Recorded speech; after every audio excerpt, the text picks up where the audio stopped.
മാറി ഇരുന്നങ്ങ് അയാൾ വിളിച്ച് ഇന്നലത്തെ എപ്പിസോഡ് കണ്ടേ, അയാൾ വിളിച്ച് കെട്ടിപ്പിടിച്ചങ്ങ് കറിയും. അതൊന്നും നല്ലൊരു ക്യാരക്ടറിന് അല്ല. ഓക്കെ, പിന്നെ നമ്മളെ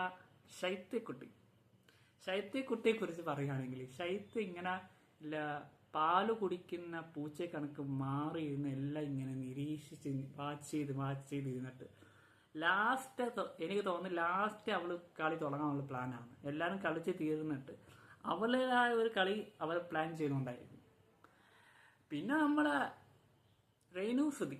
രേണുസുതിയെ കുറിച്ച് പറയുകയാണെങ്കിൽ പക്ക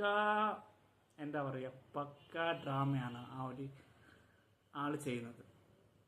കാരണം അത്രയും നല്ലൊരു മനുഷ്യന്റെ ഭാര്യ ഇങ്ങനെയൊക്കെ ചെയ്താൽ നമുക്ക് വിശ്വസിക്കാൻ പറ്റത്തില്ല, പക്ഷെ വിശ്വസിച്ചേ പറ്റൂ. അപ്പോൾ രേണുസുതി ഭയങ്കര ഡ്രാമ ആയിട്ടുള്ള ഒരാളാണ് എനിക്ക് ഫീൽ ചെയ്തിട്ടുള്ള. തൊട്ടേനും പിടിച്ചേനും എല്ലാം ഭയങ്കര ഡ്രാമയായിട്ടാണ് പുള്ളിക്കകത്ത് നിൽക്കുന്നത്. അതെന്തുകൊണ്ടാണെന്ന് എനിക്കറിയത്തില്ല. പിന്നെ നമ്മുടെ ജിഷയിൽ ഓക്കെ, പുള്ളി ഒരു ഇംഗ്ലീഷ് പറഞ്ഞിട്ട് പിന്നെ മലയാളത്തിലോട്ട് വന്നൊരു ഫീലാണ് എനിക്ക് തോന്നിയത്. പഠിച്ചു വരുന്നു, പക്ഷെ ആള് എല്ലാരും കൂടെ നിന്നിട്ട് ഈ കളി എന്താണെന്ന് പഠിച്ച് വന്നിട്ട് അതിനകത്തൊരു സാധനം ഉണ്ടാക്കുന്നതാണ് ആ പുള്ളി ജിഷയിൽ ചെയ്യുന്നത്. പിന്നെന്ന് വെച്ചാൽ എനിക്ക് ഇത്രയൊക്കെ ഉള്ളു.